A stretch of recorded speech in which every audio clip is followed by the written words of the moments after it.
Assalamualaikum, halo guys, jumpa lagi dengan saya di channel ini. Kita kembali membahas seputar video yang terkait dengan kasus Vina Cirebon dan juga Peggy Setiawan. Dan tetapi di video ini saya menemukan Peggy Setiawan yang ada di Cianjur, anaknya Pak Cecep, akan segera dipanggil atau dilaporkan oleh tim pengacara Peggy Setiawan yang kuli bangunan itu. Bagaimana videonya? Ayo kita lihat. Mabes, ini kan karena terkait ini ya. Pertama gini, kami ini dari suara sah Polri, suara rakyat sahabat Kapolri. Nah jadi karena sekarang ini kan banyak suara rakyat sahabat Kapolri oleh Bapak atau Abang Herwanto yang inbox, banyak juga yang nge-DM dan sebagainya nih. Karena ini kan ada awalnya ada 4 DPO kan, ada 4 DPO, yang terakhir jadi 3 DPO, kemudian menjadi 1 DPO. Nah tetapi ini kan netizen ini kan sudah bisa kita bilang bahwa mengarah ke Peggy Setiawan yang ada di Cianjur, terus juga ada bermacam-macam lah. Tapi ini ada 4 memang. Sebenarnya memang netizen ini mengarahnya nggak banyak. Artinya kalau memang pihak kepolisian, pihak penyidik mau memeriksa sebenarnya nggak banyak. Kecuali kalau pihak penyidik itu ternyata netizen ini mengarahnya ke 50 orang ya, atau 20 orang, atau 10 orang, dia sulit. Tapi ini saya lihat memang mengarahnya. Jadi Abang Herwanto ini setelah mendapatkan banyak info-info dari para netizen, akhirnya berinisiatif untuk meminta Mabes Polri untuk memeriksa identitas Peggy Setiawan yang ada di Cianjur. Cuma 3-4 orang aja, ya, salah satunya Peggy Setiawan yang ada di Cianjur. Nah ini menurut saya gini, kan yang menciptakan keterlibatan itu kan sebenarnya pihak polisian.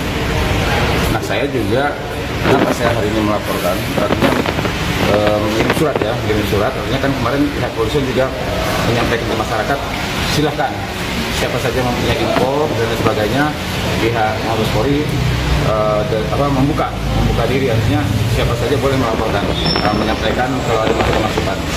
Nah ini karena saya juga banyak juga mendapatkan inbox, banyak juga nge-DM yang mengirim-kirim gambar dan sebagainya yang mengarah salah satunya ke Peggy Setiawan yang ada di Cianjur.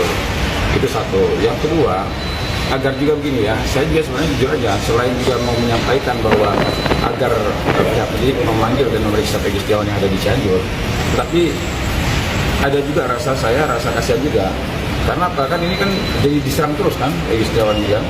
Sampai kemarin ada wakil bupati datang ke sana, terus kan Dedi juga ke sana dan sebagainya kan, jasa dan sebagainya gitu kan. Nah agar juga ada ketenangan juga di pihaknya Pak Cecep ya, katanya bapaknya si Peggy Setiawan yang ada di Cianjur, ya biar mereka dia tenang, lebih baik dipanggil, diperiksa ya, kalau perlu. Sekarang gaduhnya luar biasa, menjadi liar, kalau perlu tes DNA ya kan. Benar nggak Peggy Setiawan di Cianjur ini anaknya Pak Cecep, ya kan? Betul. Ini juga membantu, menurut saya membantu. Saya juga tadi kemarin kalau tadi saya lupa, saya juga dikirimin nomornya Peggy Setiawan yang di Cianjur. Silakan bang, abang kontak sama Peggy Setiawan. Ya saya belum mau kontak dulu, kenapa? Nanti jangan sampai nanti saya tiba-tiba bilang ada kerjasama lagi sama Peggy Setiawan kan. Nah itu satu. Yang kedua ya. Nah yang ketiga, sekarang bermunculan apakah benar Eki anaknya Parodiana itu menjadi korban 2016 yang lalu. Nah sekarang kan muncul lagi nih, ternyata ada gambar Eki itu tidak meninggal kan. Saya juga dikirimin juga fotonya, coba kan memperhatikan jenazah 2016 yang lalu itu Eki itu berkumis katanya. Nah saya juga dikirimin gambar, begitu saya lihat, oh iya kok ini ada kumisnya. Nah sementara Eki anaknya Parodiana itu tidak berkumis. Nah foto-fotonya banyak saya dikirimin ke sana.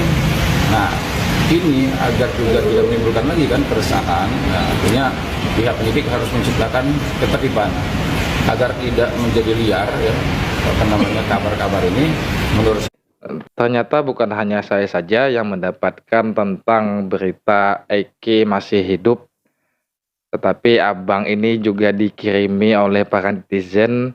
Mereka mengatakan bahwa Eki masih hidup. Tapi entahlah, kalau Eki masih hidup, makin runyam guys kasus ini kalau betulan itu terjadi. Saya langkah penyidik sudah tepat kalau seandainya mereka memanggil, yang pertama memanggil Peggy Setiawan yang ada di Cianjur. Yang kedua, buktikan bahwa benar nggak jenazah yang di dalam benar Eki anaknya Parudiana. Nah, kalau perlu bongkar. Ya kan? Ini demi kebenaran lah, ya terungkapnya suatu kebenaran. Apalagi kemarin tiba-tiba beredar lagi nih fotonya Pak Rudiana lagi mau main badminton. Nah, kan nah, sementara kan anak-anak media kemarin mengejar Pak Rudiana ini kan alasannya terakhir itu kalau nggak salah ada media yang datang ke sana, dia mengatakan saya butuh ketenangan. Iya betul itu. Nah, tapi itu lucu kalau sekarang ternyata dia bisa main badminton gitu kan. Nah, ini Iya, pada saat awak media ingin mewawancarai Pak Rudiana, beliau dengan alasan butuh ketenangan untuk menghindari para awak media.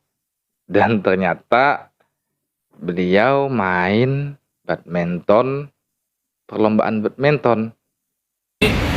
menambah keyakinan masyarakat.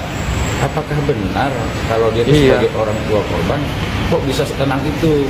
Nah itu, saya sependapat dengan Pak Herwanto ini, karena itu kan bisa menimbulkan persepsi yang berbeda dari para netizen dan juga masyarakat luas. Kok bisa anaknya meninggal, dia tenang-tenang saja, ya kan? Betul nggak guys? Gimana menurut Anda guys? Kok bisa dia serbu bahasa? Nah ini harus dijawab, ya pendidik harus menjawab agar apa terciptanya keterlibatan di masyarakat. Sehingga saya hari ini ya walaupun ada beberapa nama ya yang masuk ke inbox saya, ke DM saya itu, nah cuma yang sampai saat ini yang saya bisa sampaikan ke pihak penyidik ini hanya satu, karena namanya persis sama, Peggy Setiawan. Jadi kalau seandainya penyidik sekarang kita berandai-andainya, andai kata penyidik sekarang melakukan penggerbekan di rumah Peggy Setiawan di Cianjur, pasti dia menemukan barang yang sama dia temukan di Peggy Setiawan yang di Cirebon, karena ijazahnya sama, kakaknya sama, namanya sama, suaminya sama. Nah, sekali lagi walaupun nama-nama itu banyak, saya hanya masukkan nama Peggy Setiawan karena itulah yang benar-benar milik sekali.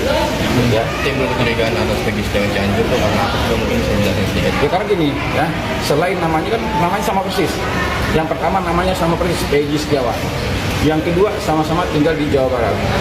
Nah kalau Peggy Setiawan yang tinggal di Cirebon itu dia mengatakan bahwa dia pada saat kejadian dia ada di Bandung, tapi dia bisa ditangkap. Apa tidak menutup kemungkinan juga Peggy Setiawan yang ada di Cianjur juga bisa kan gitu. Nah yang lebih membuat saya itu kenapa saya memberanikan diri menyampaikan berkas ini, ternyata Peggy Setiawan yang di Cianjur itu anak Monreker, anak apa namanya klub Monreker. Jadi Nah, dia itu. anggota, kalau nggak salah sekretaris atau apa gitu. Tapi dia memang beberapa foto-foto yang ada itu menunjukkan dia benar bahwa dia benar anggota anak motor yang namanya moderator. Nah ini kan menambah keyakinan, Iya. Oh jangan-jangan benar, agar tidak menimbul tadi kegaduhan, terus prasangka-prasangka yang liar, ya sebaiknya ya penyidik panggil, periksa, ya kan? Bahkan itu secepatnya. waktu itu ibu-ibu itu udah ngomongin Pak Hotman, karena simpannya ini kan jadi liar kan? Ya. Udah agar terciptanya ketertiban, tidak menjadi liar, panggil dan periksa. Oh ragu-ragu nih, jangan-jangan anaknya Bupati Cirebon. Mabes, ini kan. Ya, saya sangat setuju dengan apa yang Pak Herwanto ini bilang.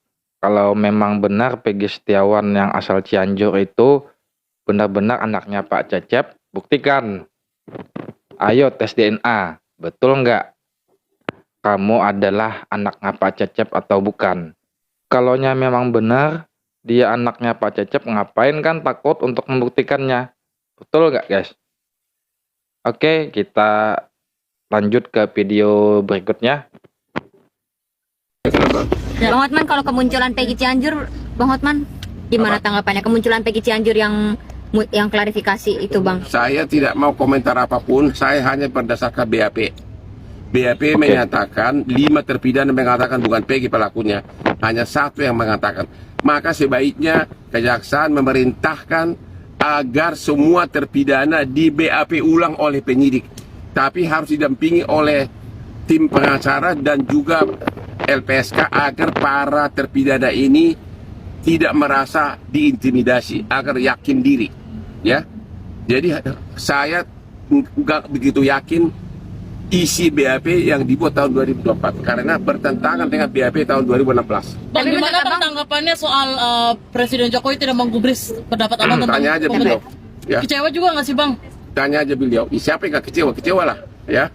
Ini kasus tidak bisa lagi dibongkar kalau hanya dengan jalur KUHAP, kalau hanya dengan jalur persidangan Peggy. Tidak akan terbongkar. Satu-satunya harus dibentuk tim pencari fakta dari universitas kalau memang mau ditemukan pelaku sebenarnya. Membawa kasus Peggy buru-buru ke persidangan itu hanya taktik agar kasus ini seolah-olah sudah selesai. Padahal masyarakat semakin bingung karena nanti akan ada 2 putusan pengadilan yang saling bertentangan. Ya, kalau Peggy Cianjur sendiri menurut Abang perlu diperiksa polisi nggak? Saya tidak mau komen soal itu. Ya Bang, kan kemarin sidang pra peradilan di cancel nih Bang. Tanggapan Abang sebagai Bukan di cancel, ditunda ya. Ditunda, ya. Itu biasa Ditunda. itu kalau belum hadir, nggak apa-apa. No, katanya bukti-buktinya kurang lengkap. Nggak, Menurut kan Abang belum, bagaimana, Bang? baru ditunda, belum ada putusan. Jadi tunggu aja dulu, ya. Tapi Polda Jabar siap nggak menurut Abang? Saya nggak tahu, tanya Polda Jabar dong, ya. Katanya Sekali lagi membawa kasus Peggy ke persidangan tidak membuat kasus Peggy menjadi terang benderang, malah menjadi semakin semeraut. Karena kalau kasus Peggy dibawa ke persidangan, berarti akan ada 2 berkas BAP yang saling bertentangan, yaitu BAP tahun 2016 dan BAP tahun 2024. 2 BAP yang bertentangan, bakal ada 2 putusan pengadilan bertentangan, maka kasus ini akan semakin kacau beliau, kacau balau, ya.